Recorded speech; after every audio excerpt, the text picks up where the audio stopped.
I am the son of an oil man. I lived overseas all of my life. I was very fortunate in both having several graduate degrees and being a Marine Corps infantry officer, Marine Corps intelligence officer, and then a clandestine intelligence case officer. I've programmed imagery satellites. I've helped steal signals code books. I've done counterintelligence. I'm basically intimately familiar with the way in which the U.S. government does or does not do the craft of intelligence. What you need to know is I'm a spy saying spying doesn't work. It's costing you $1.2 billion a week to produce the president's daily brief for a guy that can't read.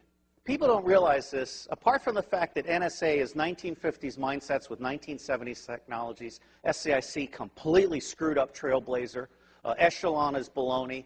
80% of your signals intelligence comes from analysis of patterns. So you don't need to violate privacy. All you need to know is that Schmuckhead is calling Afghanistan once a week. General Shinseki knew exactly what was needed to make Iraq go right, and Paul Wolfowitz lied to Congress and said they'll receive us like liberators and stuff. If I had been General Shinseki, I would have grabbed Wolfowitz by the neck and thrown him down the steps of Capitol Hill. You don't let people lie like that. It's unprofessional to confuse loyalty with integrity, and we have had a failure of generalship in America. Our generals have been too eager to keep their stars and not eager enough to think for themselves and uphold the Constitution. Smedley Butler, the highest decorated Marine, said, war is a racket. War is a racket. War is a racket, and the only reason it's happening is because the American public is lethargic. Blog that. You are the Paul Reveres and Patrick Henrys of our generation. Bottom-up horizontal connection is key. Sharing at all levels, not top-down control. Public intelligence and influence is about to take off. We are about to bury rule by secrecy. Civil affairs is the focal point. The intelligence guys need to go back in their box.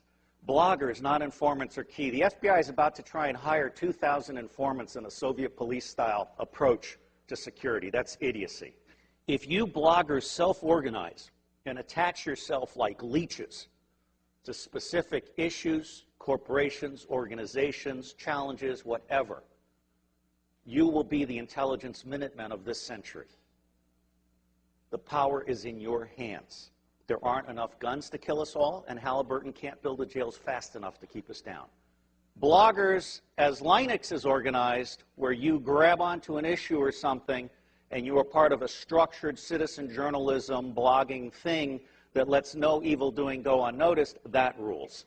So I think we're at a turning point. I think we're at the very beginning of a historic tidal shift in power, restoring the Constitution. I don't know how many of you are following this, but the Comptroller General has told Congress the United States of America is insolvent. We're out of Schlitz. We literally have no money to make it to the next decade. Now, there's some very easy solutions.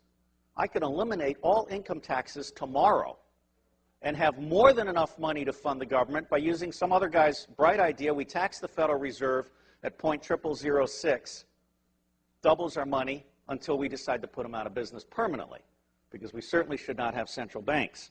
We've put together an electoral reform pledge, and it's my view that any member of Congress, any member of the Senate that refuses to sign both the constitutional pledge supporting the Constitution and the electoral reform pledge should be put out of business. And I believe that will be 95% of all of these people. It may be time to literally dump Congress on its ass and start over. The government has gotten stupid to the point that it can't write a statement of work. And so they ask the contractors to write a statement of work, and the contractors write a statement of work saying, you need more of what I haven't been able to sell. And the government says, oh yeah, right, good. Put it in the budget. This is real shit. I can crack all 10 of the top-level threats to humanity in less than 25 years for less than 1/3 of what the world is spending on the military. Blog that. And I will tell you the price of buying back the United States government. It's $500 million a year. In the early 90s, Newt Gingrich and the Republicans got together. Their plan is now on the street. It's been exposed by a Columbia professor. They concluded that they could buy the United States government from school board to State House to White House for $300 million a year, and by golly, they did. And every single member of Congress is impeachable for having abdicated their Article I responsibilities under the Constitution and serving as foot soldiers for the president and his mendacious vice president. If you confiscate all the wealth in the world, which I do not advocate, All you have is a $5 bill for every one of the 5 billion poor on the planet. For what we have spent on the Iraq War, I could have given a free cell phone to every one of the 5 billion poor on the planet. I could have taken the 10% residual capabilities on DoD satellites, abandoned communication satellites, and I could have provided free T1 to the Southern Hemisphere. Blog that. That's the kind of stuff we have to do. Because if we don't do that, those 5 billion people, instead of producing wealth that stabilizes the earth, are going to produce plagues, epidemics, criminal gangs, drugged up people. Ralph Peters, a friend of mine, and the bottom line here is the only path to wine, women, and wealth for badasses anywhere on the planet that have no money is guns.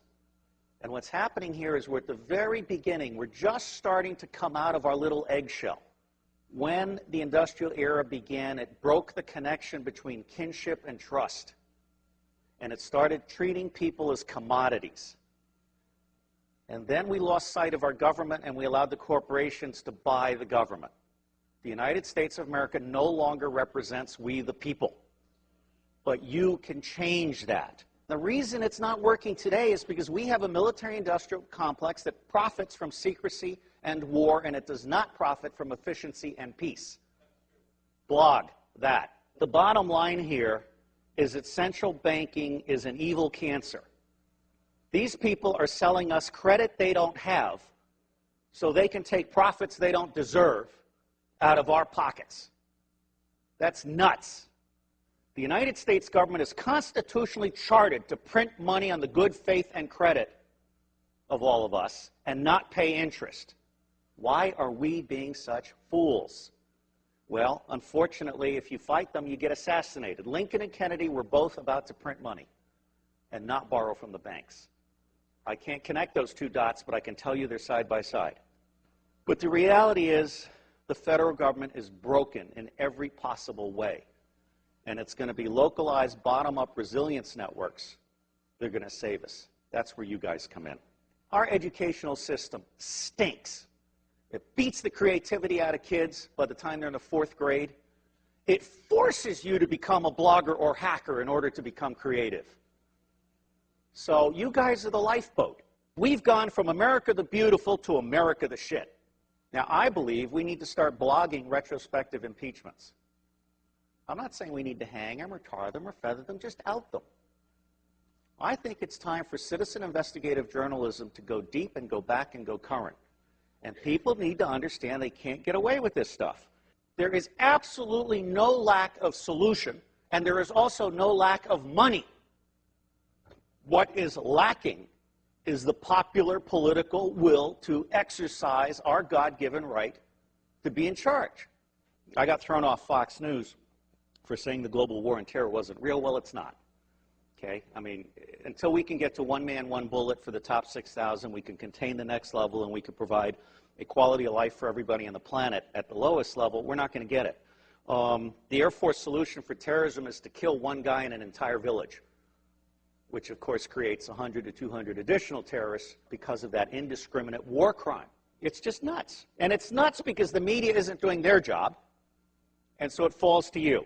And my dream is to have someone adopt every zip code and start doing that weekly report for their zip code.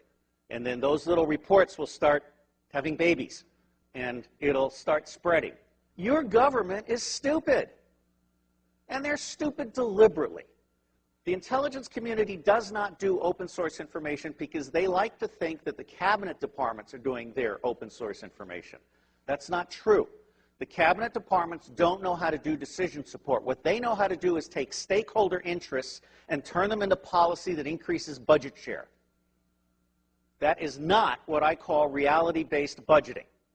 Politics today has gotten so dirty it's not worth anybody's time if they've got a brain. Well, I don't have a brain, I have a soul. And I believe that America needs to get back in the business of managing itself. I am absolutely certain that central banks are an evil. Central banks are screwing us all, or we'll head it right. We are pigs being harvested for profits. I do believe there are secret societies, although, you know, given a choice between conspiracy and incompetence, I generally go with incompetence. The Bilderberg Group, I just saw a list of who attended the last time, and it's almost a list of nobodies who want to be somebodies combined with somebodies on their way down. I'm not that impressed.